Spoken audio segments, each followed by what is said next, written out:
Hola, bona tarda. Good afternoon. L'àrea de cultura del COAC assumeix els compromisos de l'arquitectura i els arquitectes amb l'hàbitat i l'habitant i els converteix en els seus dos principals eixos de coneixement per cercar respostes i ser gent actiu de debat i de canvi. A través de dos casos d'estudi concrets, dues exposicions i les seves activitats vinculades, enguany tractem el tema de com grans metròpolis han plantejat la necessitat d'habitatge social. A l'abril-juny hem tingut Montbau, 1958-1964, entre arquitectura i harmonia, i avui inaugurem The Vienna Model. Amb l'exposició al model vienès, Habitatges per a la ciutat del segle XXI, comissariada per Wolfgang Foster i William Menking, dissenyada per MB-D Àustria i organitzada a Barcelona per Lorenzo Kárász, director de Guiding Architects Barcelona, seguim amb les activitats que formen part de la programació cultural primavera-estiu, abril-setembre, i que pivoten sota els dos eixos de coneixement mencionats, l'hàbitat i l'habitant. Donem la benvinguda als nostres convidats d'avui, tres arquitectes que seguidament el Lorenzo Kárász us presentarà. I que amb la xerrada d'avui tractaran temes entorn a l'habitatge assequible en aglomeracions urbanes, basant-se en el model vienès i en l'experiència a Barcelona. Abans, però, voldria agrair el suport de l'Ajuntament de Viena i donar també la benvinguda als seus representants que han col·laborat activament per poder tenir l'exposició a Barcelona. We welcome our guests today, three architects that Lorenzo Kárász will present to you, and that they will talk about affordable housing issues in urban agglomerations, based on the Viennese model and experience in Barcelona. And I would also like to give a very special thanks to the Vienna City Council for its support and also welcome its representatives who have actively collaborated in order to have the exhibition in Barcelona.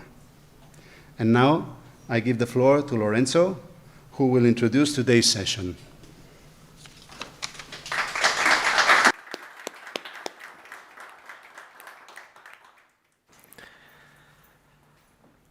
Hello, benvinguts, bienvenidos, welcome, herzlich willkommen. So, today we're here for the opening of the Vienna Model. Yes, I want to thank also the Architecture Chamber for making this possible, especially Josep Ferrando and Gemma Mollers for the whole support.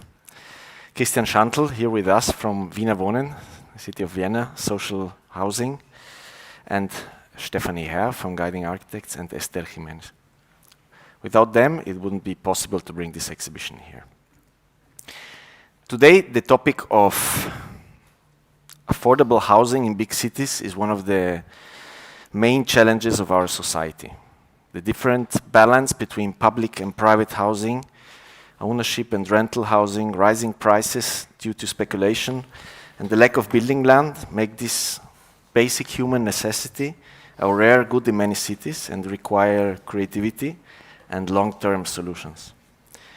The city of Vienna looks back to a very long tradition of more than 100 years of housing policy, being a pioneer in designing and implementing new strategies on affordable housing and urban development.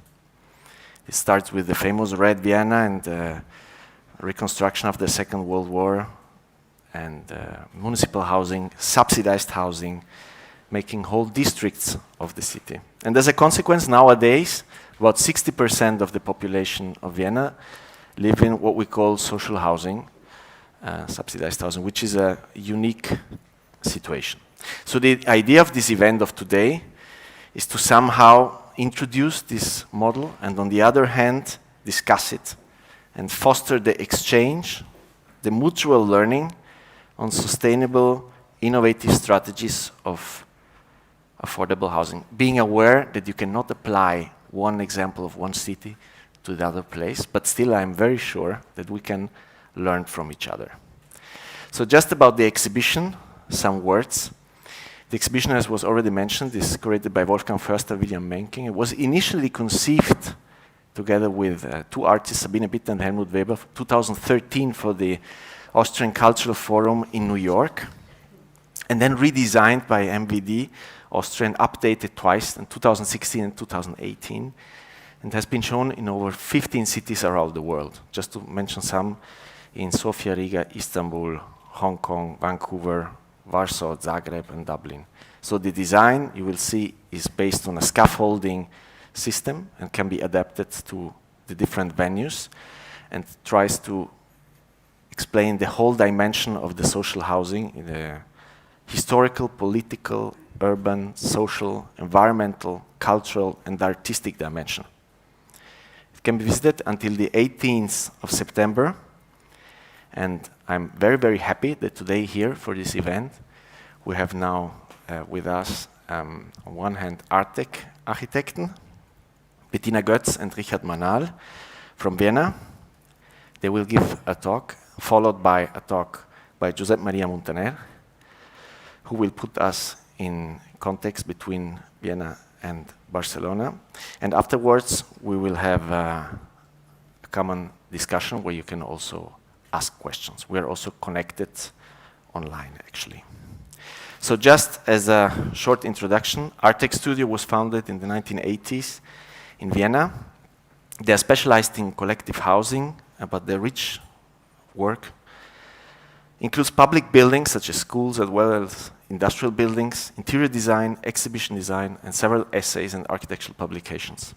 In 2005, they received the prize of the City of Vienna for Architecture, and in 2019, the first prize for Viennese Housing Award. Bettina Götz teaches in Berlin. She's been commissioner of the Austrian Pavilion at the Viennese Architecture Biennale, board of the Vienna Secession, and they both have been also guest professors in Venice. I don't want to talk too much, so thank you very much. Thank you, Lorenzo.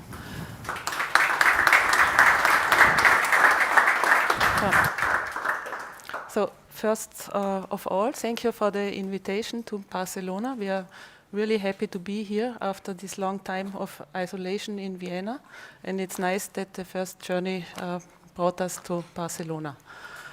Today we are going to lecture together what we normally do not do, and so we decided that I'm going to read a text which is more or less about the facts about the situation in Vienna, and Richard is going to explain the illustrations in between. In everyday language, the term Wiener Wohnbau, literally Viennese housing, always refers to subsidized housing, and not by chance, in the 1920s, subsidized housing replaced Gründerzeit-era speculative construction, and it is what determines Vienna's urban image, especially in the districts outside the Beltline Road. In the heart of Vienna, the existing fabric, the urban figure has been complete forever, is dense and compact. Renewal happens naturally. Densification is very rarely an option here. Rail yards constitute an exception, and at present, major construction is occurring on them. Since the 1920s, each year the city of Vienna has erected several thousand apartments. Because of that, our competence regarding how housing should be done, what subsidized housing must be capable of, is extremely high. After having negative experiences managing the construction of new housing by its own administrative agency, the city of Vienna has developed very good instruments with which the development and the implementation of new housing can be managed. In Vienna, since the 1990s, commissions for housing have been awarded by a carefully devised system of property developer competitions. In this process, ready-to-build projects are developed in teams consisting of architects and property developers or housing associations. The projects are then evaluated by an interdisciplinary jury. The criteria for the decisions are architecture, ecology, economy, and social sustainability. These four criteria are not weighted, a winning project is outstanding in all categories. Because the municipality owns the lion's share of pieces of land that are eligible to build housing on, participating in and winning such a competition is almost a prerequisite to building subsidized housing. That boosts, of course, the quality of the project. This type of quality control is almost unparalleled in Europe. And in this respect, Vienna is truly, also seen internationally, a shining example. Since the 1990s, this system of property developer competitions has proven itself in practice in Vienna, in other words, for quite a long time. Our office has been involved in Viennese housing for some 20 years. What interests about housing, on the one hand, is the underlying structure, which we elaborate upon by means of superimposition to arrive at a variety of housing typologies. For us, this is an ongoing process, independent of the specific building to be designed. When they are superimposed on concrete pieces of land and briefs, the projects then become specific and each has characteristics to its own. Am I online? Also hast du es eingeschaltet? Yes. Is it green? Do you hear me? Okay. Tokyo Straße in the north of Vienna is a block of flat with stacked units, whereby the courtyard side and the street side are very different. Single-story apartments with two-story loggias facing the street, and two-story units step down to the courtyard.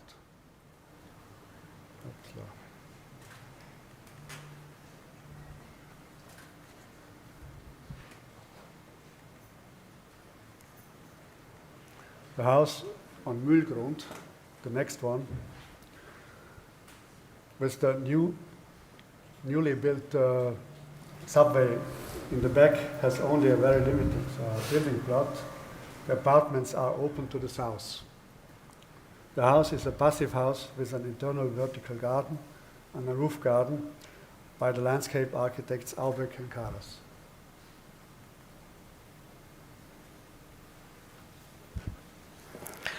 Circulation is always one of the decisive themes.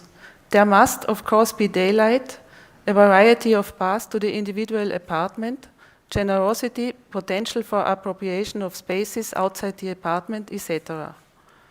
For example, a reworking of the Pasena typology specific to Vienna, which was an important feature of Gründerzeit-era housing in Vienna. Reichsstraße in the south of Vienna, at the height of the Wienerberg, is a larger plot of land with high density requirements. Such plots of land have to be worked on jointly by several architects and developers in terms of urban planning. In this case, Adolf Krischanitz, Rüdiger Leiner, and us. Our building, which occupies the corner of the street, is in turn characterized by spacious access halls and again a roof garden.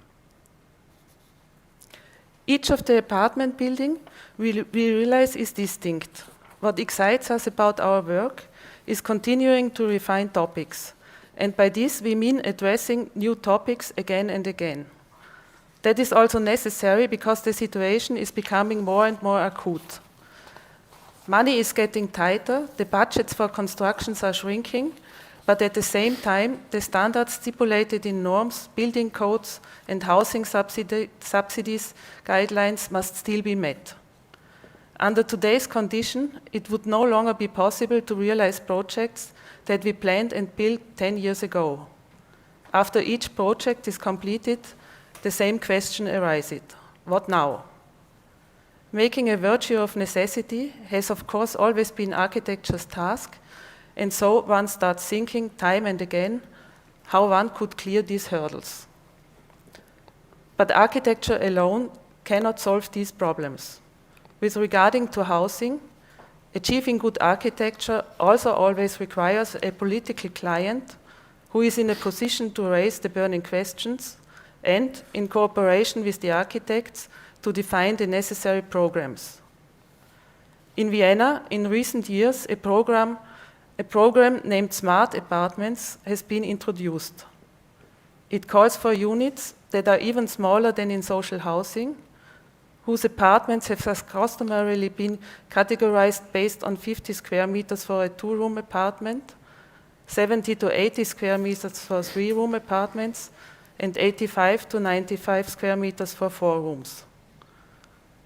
Though it does reduce rental prices for the residents, the reduction in floor area results in a larger share of spaces requiring plumbing, kitchens and bathrooms, of course, and therefore construction costs are higher per unit area, and the apartments are less versatile. These issues are currently being intensely discussed in Vienna's professional circles. The only thing that can in fact be reduced in the apartments is the air. In other words, that very part that makes an apartment versatile in use and relatively cost efficient to build, comparable to the Gründerzeit era apartments, which, so they are sometimes a bit too large or too small, still always manage to function somehow. This somehow is charming on a number of levels, because it facilitates and allows for the unanticipated. Conversely, the minimized apartment works well when the location of every element is predetermined, as is illustrated by the Frankfurt kitchen. Many of the functions and pleasures of daily life are unfeasible in these efficiency units.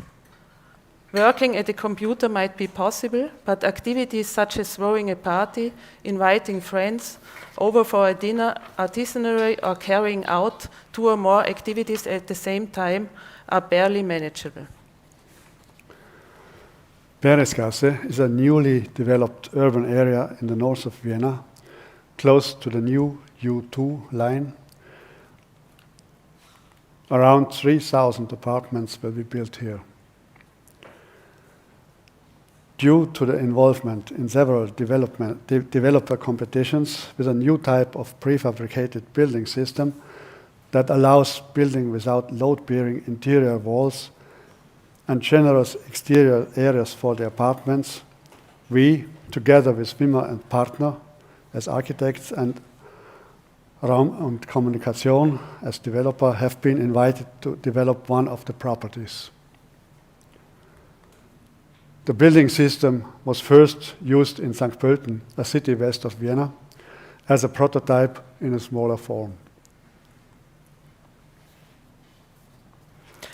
On the one hand, the buildings completed in recent years demonstrate the high standard of Viennese housing, but on the other hand, they also point out the system's weaknesses. The housing subsidies are allocated for the creation of new dwellings. Yet, up to 1/3 of the subsidizable floor area could be used for some other function in order to arrive at a mix that fosters an urban quality of life, the stated goal of all the different sides taking part in public discussions in Vienna. But in the city expansion areas I've mentioned, density is created almost exclusively by erecting apartments. There is no provision for subsidization of mixed-use programs, and there are far too few figures in the political sphere demanding it. That's why there is little pressure to establish other uses in the urban expansions area. These possible special functions and floor areas, which we could entitle social sustainability as quality factor in Viennese housing, should be demanded vigorously so that the new urban density development built on the city's periphery can be equipped with the corresponding content and spatial qualities. Interwiesen, as you see here, is an urban development in the southwest of Vienna, in the first stage with around 800 subsidized apartments. The development, together with Dietrich Untertrefaller Architects, leaves the ground floor areas essentially continuous and with general uses. The apartments are equipped with continuous glazing and balcony zones.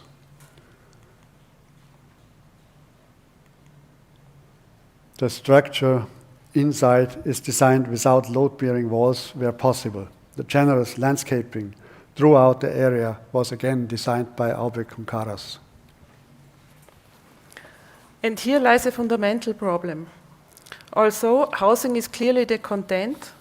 Housing does not produce urbanity, regardless of how beautiful the apartments are. Once the ground is privatized, there is no going back, and the public space is lost forever. The city as large-scale system organizes the complex processes outside one's own four walls for an infinitely long period of time. Everything that is public and adaptable. In comparison, living is more simply structured, because man's basic needs, cooking, eating, washing, sleeping, have never changed. And it doesn't look like they will anytime soon. But public space is the city's essential aspect, and it gives rise to special spatial characters that are determined by the day-to-day life and mentalities of the city's residents. In this way, emotional spaces that shape the image of our cities have come into existence. It is these atmospheres that stay in our memories and define cities, for example, Paris and its boulevards, London and its front gardens, or Barcelona with its unique chamfered corners. Village in the Third is a newly developed, centrally located urban area that is bordered to the south. To the south by the Landstraße Welt. Around 1,900 apartments will be built here. Due to the high level of noise pollution in the winning project of the urban planning competition, the architect's superblock intended a separate upstream building for soundproofing and for accommodating a large number of fabric and shopping functions. Our office won the competition for this specific building. And one of the residential buildings behind it will again be realized together with Dietrich and Untertrefaller Architects. Cities shrink or grow depending on the demographic development and the political context. As a structure that has grown over the course of centuries, the European city absorbs these processes and, despite the growth or atrophy, largely maintains its identity. It is this elasticity of the urban figure that distinguishes the city from buildings. A single building can be defined in its functions as a solitaire by the client, and it can be planned and built by the architects. A building, and by this I refer to housing, as part of the urban fabric, can never be finished. The urban structure must always possess enough leeway for the unanticipated, yet at the same time create a publicness that fosters identity. There has to be room for this in new districts. This space is not functional and not quantifiable in square meters. Nevertheless, it requires a spatial dimension, and that's why we find it fitting to set aside unfinished spatial reserves for the future. Thank you. Thank you.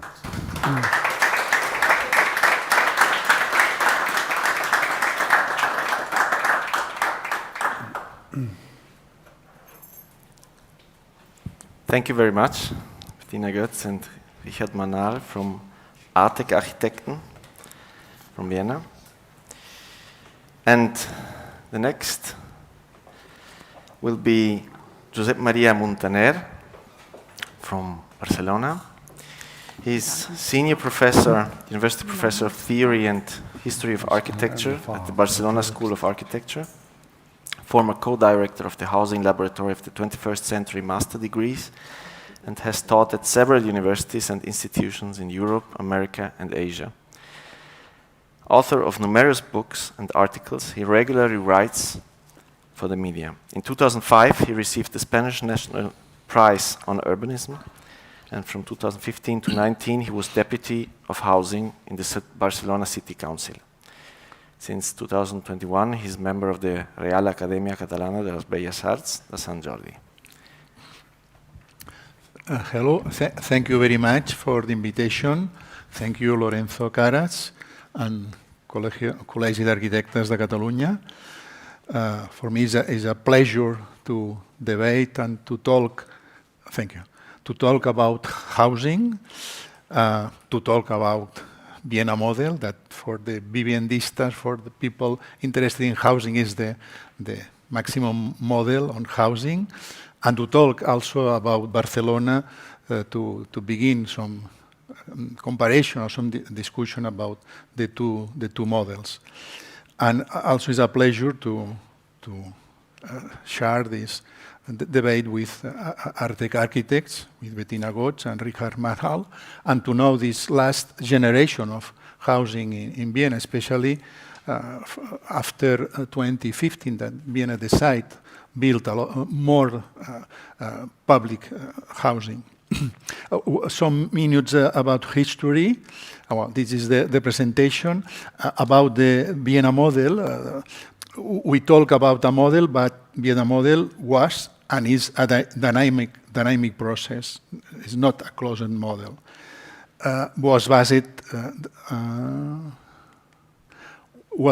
in the Austro-Marxist thought promoted by Otto Bauer, Max Adler, and others. And one thing very interesting to know from the history is that the last decision to build inside the city was not the first decision.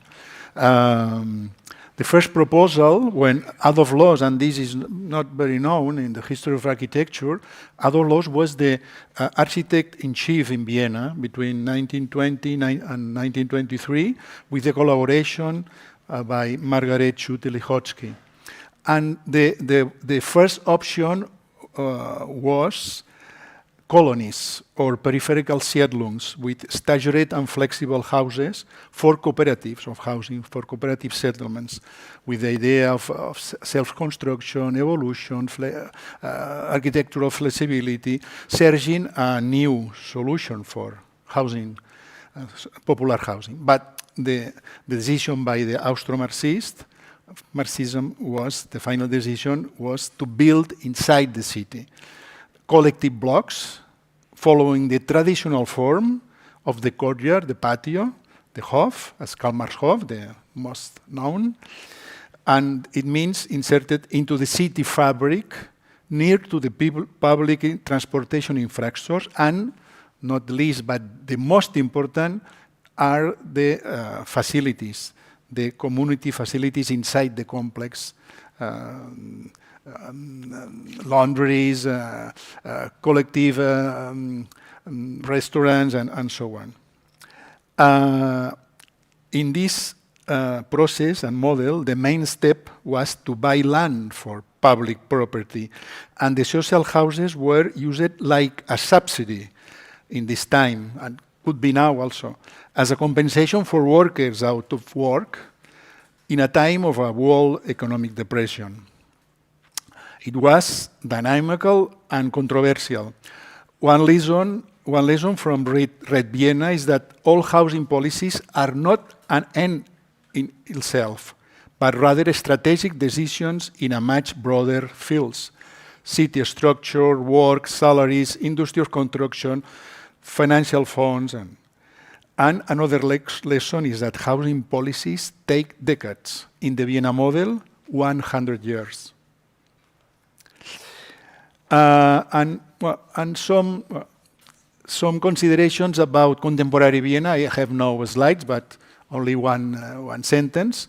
Now Vienna continues to be a model for a new housing, such as the pilot projects as auto-free buildings, intergenerational and integrative for immigrants and refugees experience of blocks of housing, and which, with modelic examples such as the recent generation, but the last generation, Frauenbergstadt 1, Sager Fabric, or Compact City, as well as for specific interventions to make more friendly the streets and public spaces, such in Maria Hilfer, the transformation of an old neighborhood as a pedestrian-friendly area with little changes such as benches, white pavements, white schools entrance, and other little interventions that make more high the urban quality for all people. Or, as an example, the existence of one municipal councillor for women's affairs and housing construction that now is the conciliar. Women's affairs at the same time with housing construction. In definitive, what this could be discussed, Vienna has a very well-established affordable housing system with criteria and controls that all people, all stakeholders must follow in housing promotions. Well, entering this kind of comparison between Vienna and Barcelona is an impossible comparison, but we could see some things. We must understand the big difference from the beginnings between both cities. Vienna is a capital of one country, Barcelona not. Austria has a huge tradition of non-profit and limited profit companies, Spain not. When Vienna began its housing policies in the period of between wars, the Red Vienna, in Spain and in Catalonia, there were no housing policies, but money to invest in a non-belligerent country, and began the tradition of speculation. At that time, the few examples of social and popular houses, casas baratas, were of very bad quality. We have no tradition of non-profit and limited profit company and developers or as housing associations. For this reason and other reasons, it is not possible to compare Barcelona with Vienna because Vienna is 4 times bigger than Barcelona and Barcelona has a density 3.5 times more than Vienna. One common characteristic to compare Barcelona with Vienna is the responsibility taken from the municipality to provide social, low-cost and affordable housing, some kind of municipal socialism. One very good new tradition in affordable housing, I will begin, well, you could see that Barcelona, that surprised to people that have only 10 kilometers to 10 kilometers. And the city town of Barcelona is little in relationship with the metropolitan area. And the municipality have only plots, land in the periphery, in all big structures, was a heritage from the metropolitan plan from 70s. It's true that in big operations there are a percentage 10, 20, 30% for affordable housing. But it's not easy to build public housing in public land in Barcelona. And these are the more or less 100 operations in Barcelona from the last years that are especially in the periphery, in Ciutat Vella and in the periphery of the city. Barcelona approved in 2016 to 2025 the new plan for the right of housing with 4 main axes. One thing very important is that this plan was prepared with political parties, with all stakeholders in housing in our city. But one very important fact is the review, the writing of this plan for the right of housing was written by young architects from cooperative movement in Barcelona, Núria Colomé from Celobert and Arnau Andrés from La Col and now La Dinamo.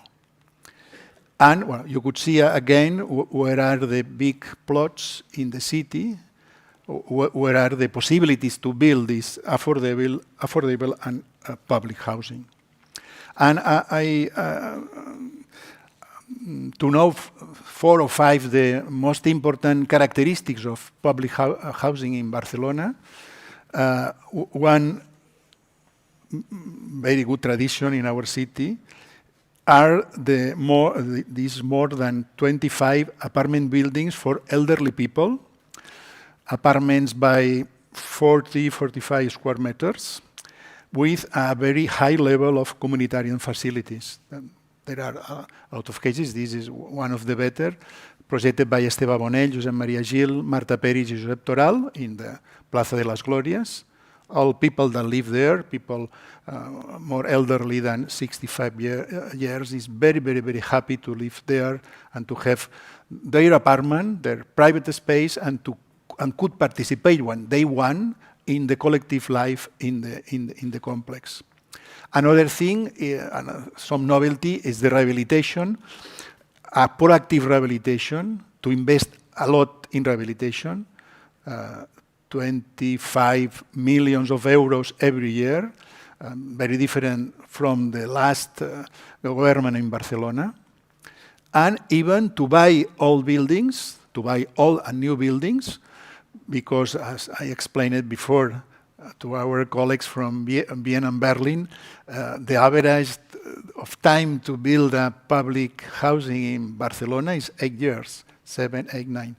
This is a very problem. For this reason, during these last 6 years, City Council had bought more than 700 apartments in 20, 30 buildings. This is a novelty in our city. There are competitions. This one was won by Josep Mias to rehabilitate all buildings that take part of the public park of housing in Barcelona and rehabilitate without take out people living there. Another apportation is to study where and which are the buildings, the housing in very bad conditions in popular neighborhoods. Not to make calls for with money for restoration, but give architects techniques to this building, to talk with people and make an agreement to intervene in the buildings in the bad state. This is one example. This building will take 8 or 9 years to be built. This is a project in Plaza de las Glorias. When we managed this competition, we were inspired very directly in Frauenbestadt 1 in Vienna. But we want to make competitions for women architects and for young architects, but these don't follow the rules. There's a kind of discrimination and was not possible. But our idea was make as Frauenbestadt 1 that 4 teams share the morphology of the project. In fact, one team will win this, and this team was formed by 7 young women architects. This was very successful because it's that we won, but was transparent and was a justice decision. One of the reasons is that Franziska Ullmann was the president of the jury. Franziska Ullmann came from Vienna and was the president, and she likes the project more feminist and more advanced and more innovative, and for this reason she chose this program. She have big authority in all the jury. We changed the composition of the jury with representatives of the neighborhoods and of the architects. You know well Frauenbestadt 1, and even these plans, these floor plans very known by Elsa Prochaska, this kind of maximum flexibility, and this intervention that is modelic for this composition, this syntony between 4 different projects in one urban morphology. This was the winner project, and the other 3 projects had followed the morphology of the project by Cierto Studio, by these young women architects. It's very interesting, the plant around the kitchen and this generosity of collective spaces and this relation with the domestic life with the rest of the apartments. Was very difficult. This process takes 2 years to combine the 4 projects made by 4 teams, and not only 4 teams, but 4 UTEs, that teams of teams that participate in this international contest. The other teams are Bayona Arquitectes Asociados, Cantallos. One team is this one, another one is Pau Vidal Estudio Vivas, another one is from Sevilla, SV 60 Arquitectos. And at least there is the project, and the works will begin in next month. Another interesting experience in Barcelona is the named APROP, temporary dwellings for proximity, made by maritime containers converted into a modern home for people in danger of being excluded. The first one is this, in Calle San Francesc, in Ciutat Vella, built in 1 year, between 2018 and 2019, projected and directed by the architectural team Stradel 3. And the next future will be 2 APROP more in Plaza de las Glorias also, and in Can Batlló. And this one is the project, the first idea was by Sandra Bestraten, the next APROP in Plaza de las Glorias. And another possibility is the ATRI, this tactic aggregation for more density, for to build behind the buildings, between buildings, and other experiences in different structures in the city. And almost yet finishing, already finishing, another apportation from these last 6 years is co-housing. Co-housing is a reference around the world, especially in Nordic countries, especially in Denmark, also in Latin America and Uruguay. And Barcelona City Council had created a new model of co-housing. We have different traditions from cooperative in the Franco dictatorship, fighting to have the right to housing, or cooperatives from the syndicates, or for trade unions, or from the neighborhood associations. This new proposal of co-housing, the main idea is this assigned for use, to send the land, that is the most expensive in every project of housing, almost free for the community, for the cooperative that win that have the better project of community and of architecture. Is this experience of assigned for use co-housing is a special solution in Barcelona, and it's very curious because in 6 years there had been 4 generations of 4 bids for licitaciones, but we could see 4 generations because in every generation is very different. The first generation begin before Ada Colau government in La Borda in Princesa Street. The second have 4 buildings that now are finishing.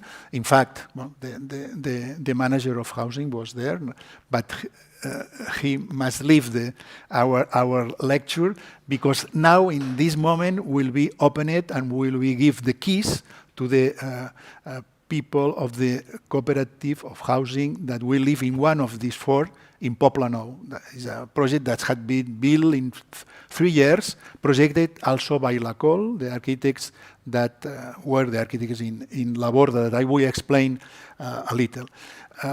There is a 3rd generation that will begin now, and a last bid that had been made some months ago. finishing my intervention to open to discussion, I will finish with the co-housing, this special experience on assigned for use of co-housing, and the example in Camp Batlló, that is a very special experience of participation, of fighting for all the rights, of capacity of auto-organization of people from the neighborhood in very different associations, Ateneos, trade unions, neighborhood association, and so on.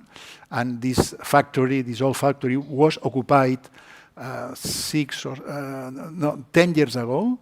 And La Cola Architects were one of the teams that had made more interventions inside. And La Borda, this is a very successful, is a case already built, already with people living from 3 years ago, and had been converted into a very important reference. This is the huge process to participate, decide, preview all the things during the process of project. The process of project is very grateful for architects because architects could know people that will live there. In general, the public housing in Barcelona or in Catalonia must be in an open sorteo, because there is a unique list of people that need houses. That there is a lot of people, a lot of families, a lot of unities of living waiting. And it's the architects that doesn't know who will live in this public housing. In this case, in the co-housing, this is the opposite. Architects works with people that will live there. And this is the first project of co-housing made by La Colle. This is the beginning, the first wood, because all is made by wood. And this is the opening. I as a deputy of housing, has the privilege to be in the ceremony of the opening, and this is the very variety of communitarian spaces. And this is one that we will, from today, the 38, I think, families or unities of living will be lived there in this new co-housing in Pobla Nou, I think the best area, one of the best areas in Barcelona. This is the project some years ago when the works very advanced, and this is the third generation. These are the 3 projects. We have no time to, if you could, in fact, these projects were exhibited in the Colegio de Arquitectos 2 months ago. These are the very, very good projects that wins, projects that have behind a very good team of managers and a very good proposal of cooperative and communitarian and ecological project of living. Well, and the 4th generation, created recently, consists in send in this kind of assignment for use of plots directly to the cooperative associations, and they decide how to manage the competition. Well, I'm finished. These are different editions, publication, reviews that we prepared during the 4 years that I was in the City Council. And well, I hope that this explanation could be useful for our debate. Thank you very much.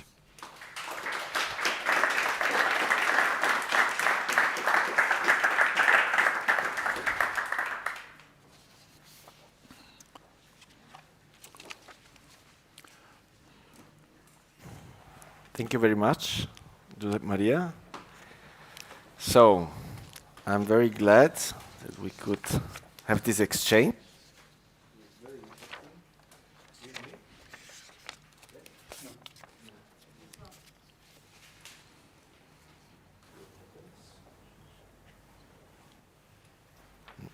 Now, yes, right? Okay. Great. So I would like to, in order to try to establish this dialogue, and I think it is possible, although these 2 cities are quite different, no? and different in its historical development and current situation. Maybe one of the question we could ask ourselves is, why is the Vienna case such a success story when it comes to social housing, and it is not the case in other cities? No, this would be a question that many people would ask themselves. Maybe, what are the keys, the keys of the success? If you could limit it to some 2 or 3 things of this Vienna's model, no, and to what extent these keys can actually then be applied to other cities, no? So maybe we can ask you this question to start, and then. Yeah, I think one of the main things is this competitive situation that Vienna owns the land. The city council owns the land, and they do the competitions to give it out to the companies. And so they established this competition system where the Genossenschaft on the one hand and the architect, they are one team, and they have to hand in projects. And the Genossenschaften, they really have to participate in the competitions, because otherwise they don't get commissions for public housing. So there is on one hand the competitive system, and on the other hand there is a quality control. Because if the team wins this competition, then it has to be sure that they really built the project that won the competition, and they cannot come afterwards and say, oh, we are sorry, it's too expensive, we do it something else. Because if they do so, they are not allowed to participate in the upcoming competitions for 5 years. And so that never happened. So that makes it sure that the competition is really executed. And that's really important, because the competitive situation makes it sure that they really have to try to win, because otherwise, they have to go. They really have to develop new things and innovative programs, because otherwise they lose. Because everybody, all the Genossenschaften and architects want to win.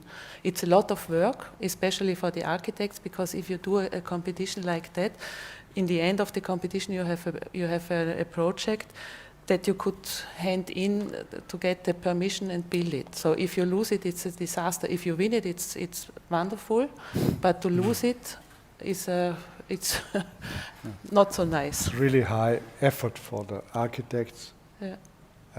Also for the companies, because I think it's the double time you invest in the competition as an architect, because everything has to be clear, building costs, even down to the costs which people living there will pay. So everything is fixed, and it's not circa. It's something which is fixed and which has to be done in the effect, and that's of course a big work for everybody participating in this competition. But in the end, it works very good. It leads to results which are not bad, I think. But what is not comparable to other cities is that Vienna started this housing policy after World War I, when the monarchy system finished. And then Vienna could do its own policy of housing, getting the tax system and making the investments with the tax system they could install, which is 100 years ago, and that's easy. But that's not easy to do that somewhere else, of course. That was a chance which was used very well and led to that policy of managing the housing from the policy of the city. So it's this developers competitions on one hand, no? This whole formula of making teams of architects together with the the big cooperative companies, and the land that is given by the city, and with these strict criteria, which, by the way, is also explained in the exhibition. And the other hand would be this, for example, this tax that at the time it was directly it was a building tax. No, it was a housing building tax for the rich. But the key was the owing of land. The city owes the land, and that's the key until today. Yes, well, I think that the main key in the Vienna case is this good balance between continuity and innovation. No? Yes. Because it's a model. There were the moment of the Nazism and the Second World War, but there is a continuity, and even there is a continued change and improvement of every period. No? And other things that are explained in the exhibition that are very interesting are this effort, the challenge for social mixture that is very, very important. Yes, that's very important.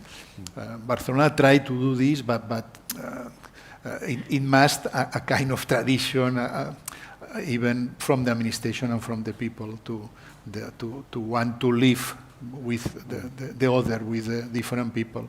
And this requires a change of mentalities. No? But it's the future, sure, no? This, to take this richness that the different cultures that live in our big cities. Now, another one that is also interesting, that happens also in London, is that the project of architecture is made at the same time of the project of landscape, no? The gardens and their surroundings. And this is very interesting that it's made more coherent, all the complex. In the case of Barcelona plays that the city have a strong structure with public space facilities, and well, this is the key, the rules. But it's true that could be better that to project the housing at the same time work with landscapers projecting all the surroundings. No, I think and even the role of art that I didn't know which are the results, but well, it's a very good principle. No? Have this possibility to do intervention of different kind of artist activities or artist ways to intervene in the city. Yeah, maybe we could ask us. Maybe you could explain us who are the actors involved in this whole process of social housing. No? I mean, there's quite a lot of people, no, coming together in this process. I mean, talk about administration, but also different planners or the neighborhood specialists, maybe anthropologists. I don't know, but there's it's a process that is quite complex, no? Mm-hmm. Yeah, I try to explain it a bit because this the social housing program is not only about architecture; it's also about economy. It's about social ecology and was heißt nachhaltiger? Sustainability and sustainability. Yes.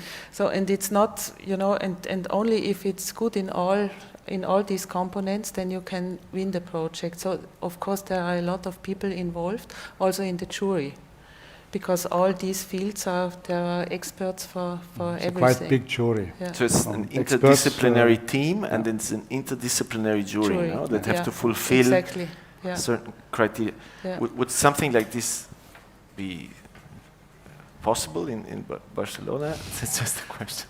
Well, Vienna has a very prepared system, machine. In our case, in fact, the architects are the most important in every competition. The fact that the stakeholders is the administration that take the big part of the process, in this case the municipality, and the architects that are the most important techniques in the process. In fact, there are certain kind of tendencies for the multidisciplinary teams. This happens in co-housing that needs this work with sociologists and experts in cooperative and managers and so on. In fact, in our situation, the challenge is not only made public housing from public municipality, but also with private, non-profit or limited profit companies. In this sense, there are some novelties or some experiments. But we are beginning. No?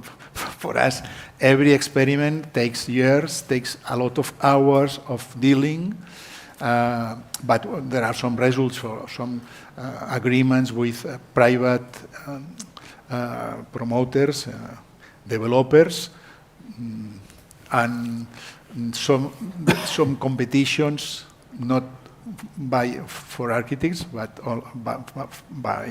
for developers with architects.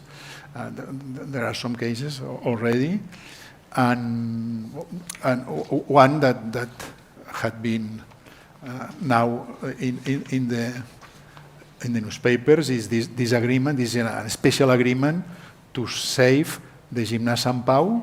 This is an agreement also with a limited profit company related with MediaPro that pay the difference that must to save this popular gymnasium and to make social housing behind.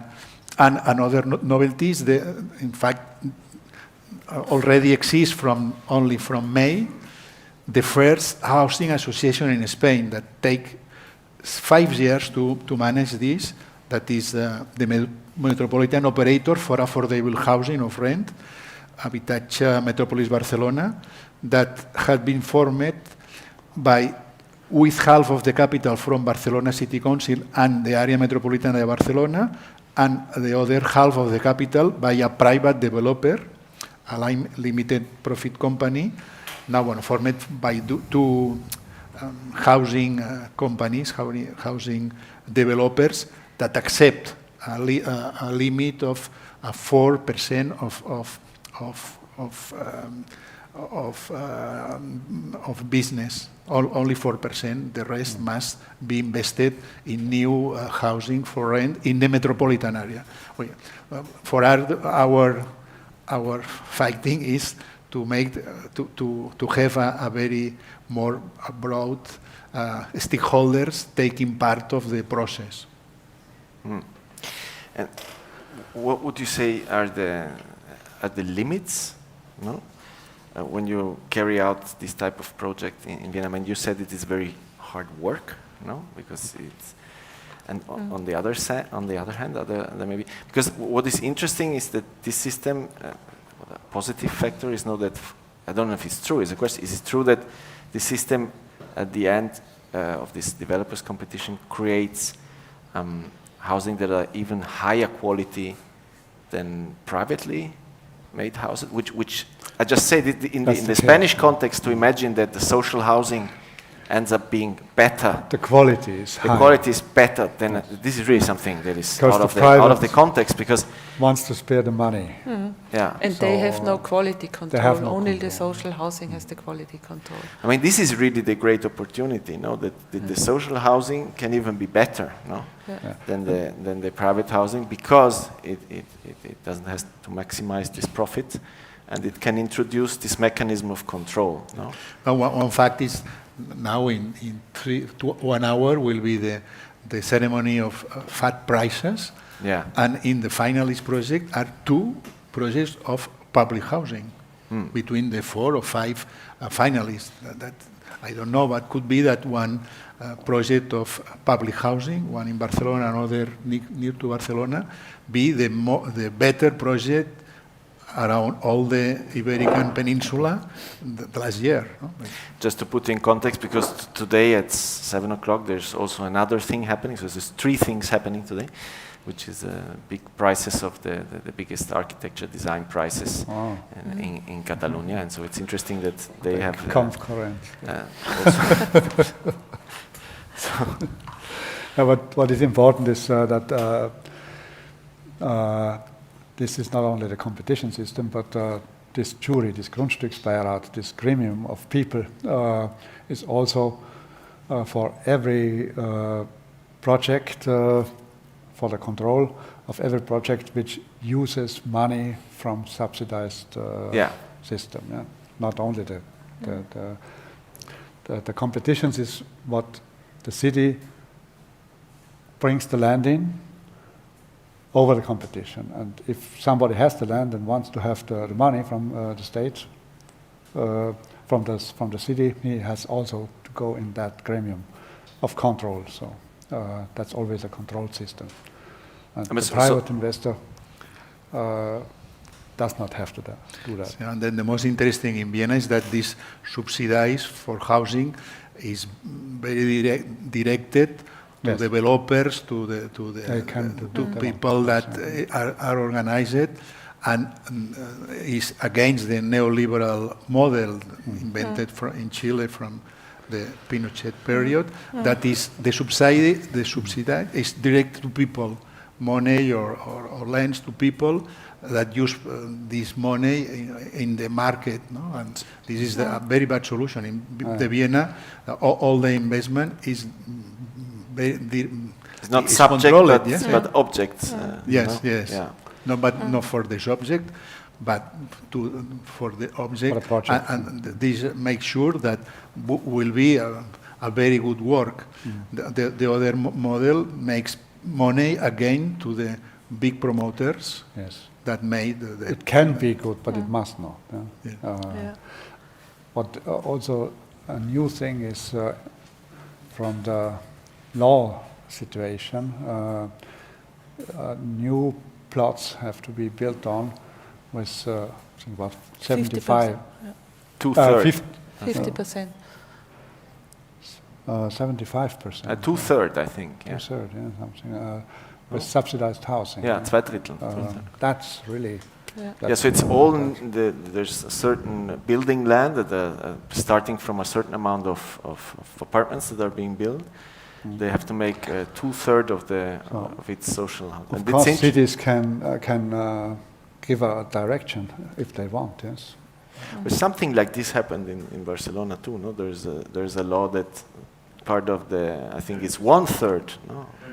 30%. Here is 1/3 of new project. Is also quite recently introduced. Yes. Yeah, it was recently introduced in Vienna too, because the problem is that for public housing, there is a limit for costs per square meter. You are only allowed that the costs for land are 265 euros.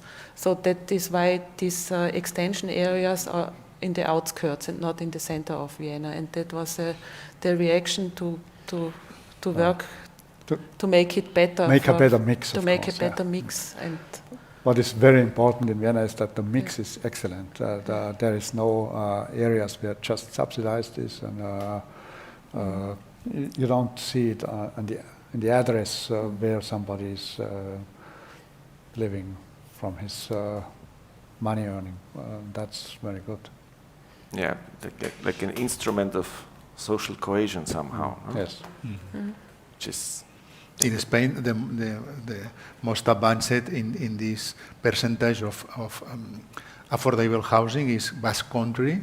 Now is the 70.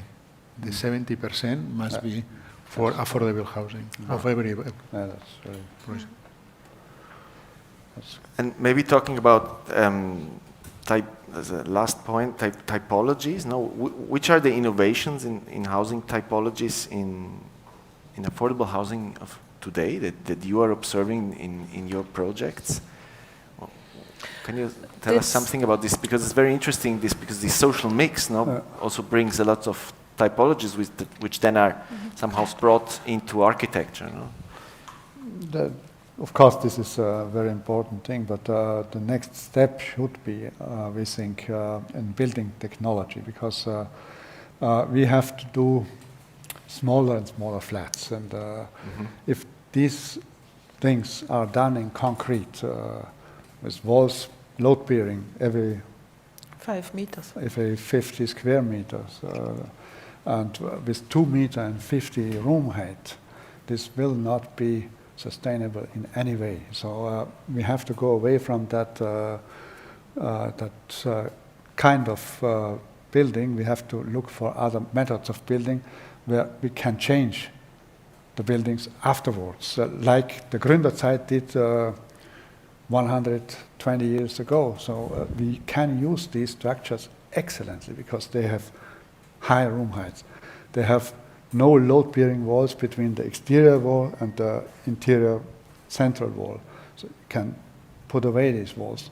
And today everybody likes to live there, and you can make office there, you can live there, you can make something else there. And that's the way we have to go on, because we need sustainable housing typologies which can be changed and which are generous and have good access zones and all that, with a lot of space in also, which is not directly paid with the rent, but which is used, brought in the house and can be used. And we don't know what people will make with that, but there has to be more space in than only the flat needs, which is paid.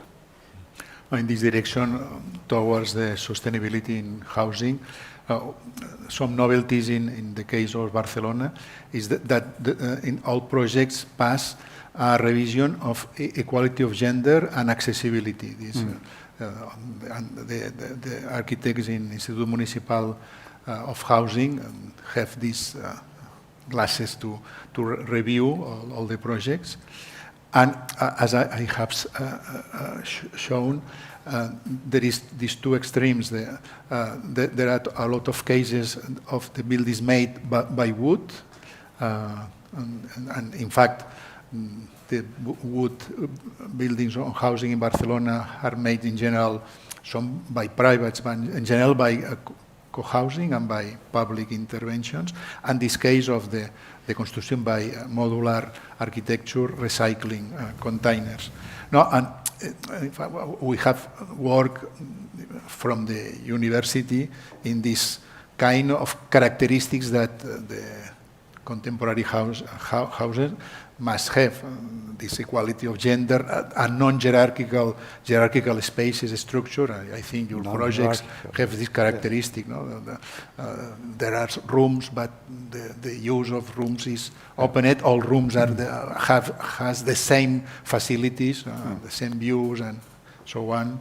Well, the flexible floor plans, and all these criteria of saving energy, crossing natural ventilation, climate-friendly construction, some minimum of hours of sun. That is important to establish. All houses must have we have too 1 much or 2 hours of sun. We have too much sun.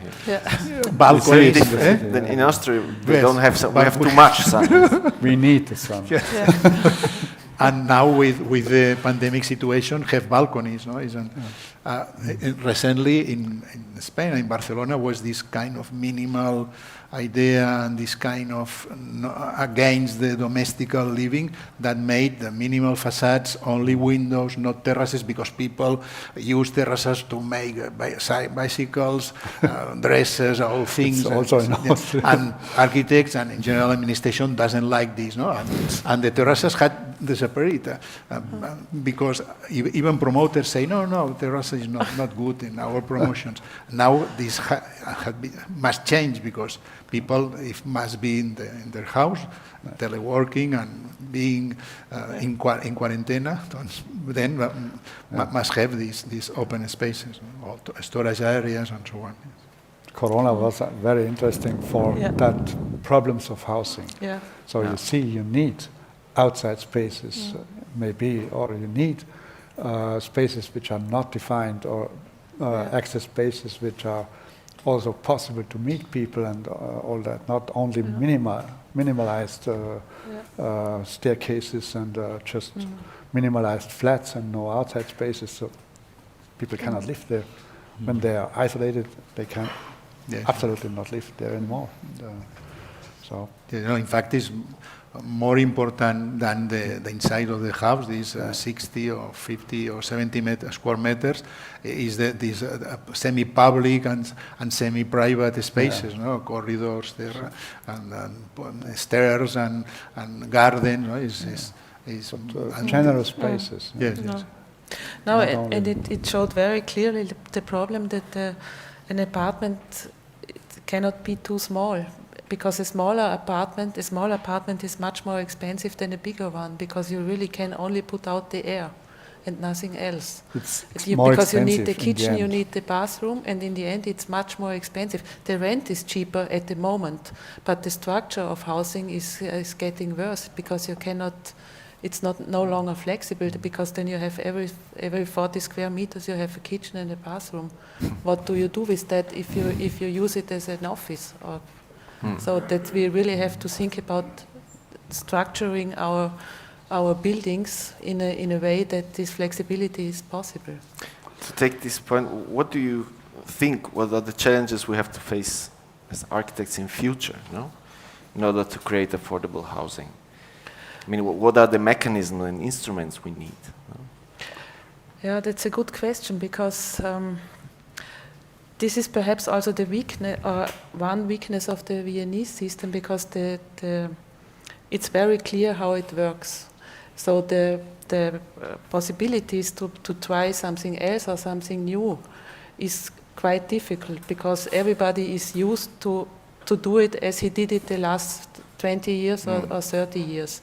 So what we try, for example, with we invented this system, this prefabrication system, and it's because we thought it's cheaper, it's quicker, it's faster, it's better, but it's very difficult to bring it on the market and to convince the companies to build it, because it looks complicated, and of course it's another thinking. If you build prefabricated, then if you do these concrete walls and concrete construction, and that makes it expensive, because the companies are afraid that they lose their money there, so they don't want to build it. And as long as there are enough buildings which function conventionally, they go to the conventional buildings, because then they know how to do it, and that's so we have to be more experimental. The all companies of us involved in the housing process in Vienna, it's not much, and it's always the same, and so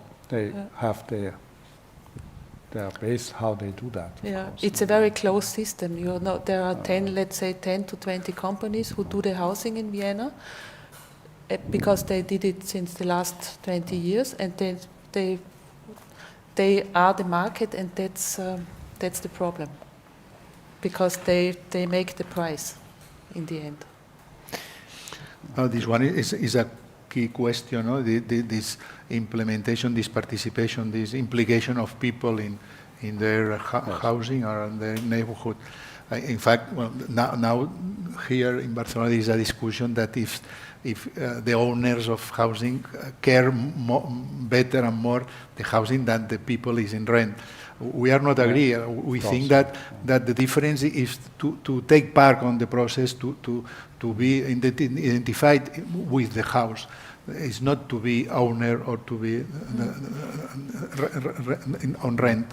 And this was a characteristic in Vienna, but it's a pity if this is lost in this main machinery of control and criteria that works itself. Thank you. Maybe we could now ask some of you, if you have some question, this would be the moment you could ask a question. We have a microphone also here. Hi. Ara?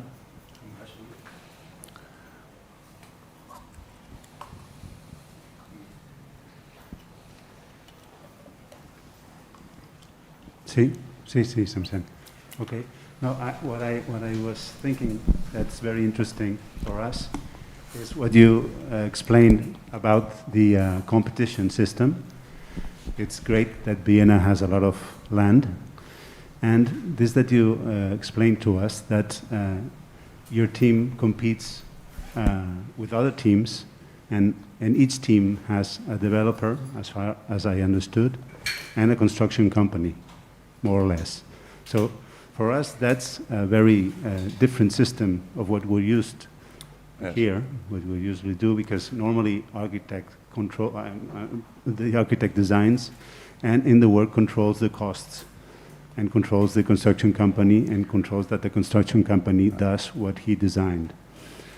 And for us, this is a very sensitive thing, to work hand in hand with the developer. So I think it's super interesting, because when you see your projects that are the ones you showed us, all of them are done hand in hand with the developer. Yes.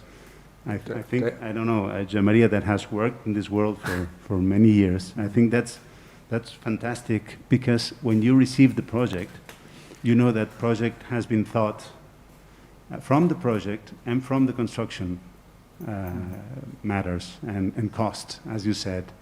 So I think that's the huge success of the Viennese housing project, social project, and we should learn about it, I think, because it's because the projects are also fantastic. So yeah, that's not really a question, but the question would be, which there are two questions, very short. One is when you compete, if you lose, you get some money from the administration, and the second one is what's the regular cost of a square meter in the social housing construction? It is rising, and in the last years it really went up, and it was about 1,400 euro per square meter, but now, of course, that's not possible anymore. We have really a bad situation, because there is so much work to do. Companies can look for work as they want, because it's so much to do, and all of the materials are, the cost of materials is somewhere where it never was, and so this is at the moment that's a real problem. But it was about 1,450 euro per square meter. And until I think 2 or 3 years ago, it was the cost for the social housing square meter was limited. It was completely clear it cannot cost more than 1,400 euro plus some, if there is a very complicated site and you need a lot of money to work on the ground, then you could get additional money. But it was clear the limit is there, money. And also the company knew that. So it was clear it costs 1,600 euro, that's it. That was and no because discussion. of the competition system, they had to take that. But then they took out the limit, and now it's a disaster somehow. But it's of course it's a reality that building prices are higher, getting higher. But as you mentioned, it sounds strange that architects go from the start of a project, from the developing a project, designing a project together with the developer. It sounds strange, but in the end, you have much more understanding on the other side, and he goes the whole process with the architect, and he has to agree it, or otherwise it doesn't work. So he's in the boat. But only because of the competitive situation. Of course, yes. Only. Because otherwise he would say, go never home. They would never make it if there wasn't the pressure, of course. But it's interesting. It's really specific for Vienna. I don't know that from somewhere else. When we did the competition for the for the Bremer Stadtmusikanten, it's the one with the pool on the rooftop. And we came to the Genossenschaft and showed our concept without the pool on the rooftop. And we were sure it's really quite complicated because it has no regular floor plan. Every floor plan is different. Floor and it's really is different from each other. Complicated construction. And then we came to our Genossenschaft and they said, well, it's nice, but we always wanted to have a pool on the rooftop. Could you do that? Okay. We said, okay, no problem. We do that. And it's real life, because then we had it in the competition, and of course there was sometimes after that discussions, because then they realized that the plans look very rigid if you see it, if you don't go into it. And so they thought, okay, that looks easy, but then they realized that it's really difficult.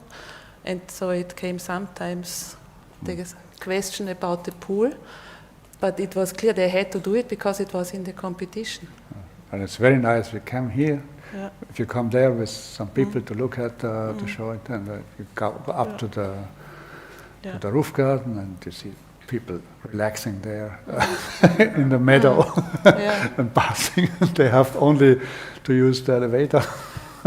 That's nice, of course. Yeah. And it's for 100 apartments, so it's not so big.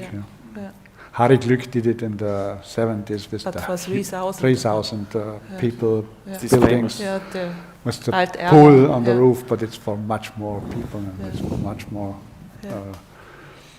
Is there any other questions?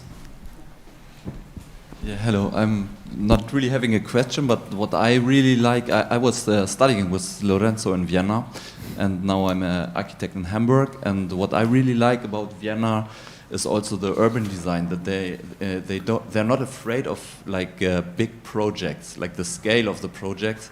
That's totally different from Hamburg, for example. And I think, as you said, there's a block with 1,000 apartments. That in Hamburg is a big building is with 40 apartments, and then you can't. It's really expensive, and all the projects which are published in the exhibition, all the nice elements like the roof gardens and the common spaces and stuff. That's only possible, I think, because they think in this scale that you can make blocks with 400 apartments or more. And you're right. The areas the city extension areas are quite big, so they are about 3,000 apartments. But this is why you have sometimes to team up with other architects, like we had in the Raxstraße or in der Wiesen, because in Vienna the Grundstückbeirat thinks at about 150 apartments for one architect is appropriate. So if there is more, you need more architects. If plots are bigger, you have 2 or 3 architects in one competition with 2 or 3 companies also. And that works also. It's interesting. We worked with several offices and it came to quite good results, I think. And what is also important is that always a landscape architect has always to be part of the team from the beginning. That's really important. But this is another theme. When we started our office in the 80s of the last century, Barcelona was. Everybody looked to Barcelona because of the public spaces, how they were done, how they were developed, and that is the thing which should also come to us in the end, that this quality of the open space, which now we saw, which is so important for people, that there is not only spaces where they can go to where they pay, but spaces where everybody can go and relax or do something and have a nice time. These public spaces, which was so great in the 80s in Barcelona, that's a really important thing.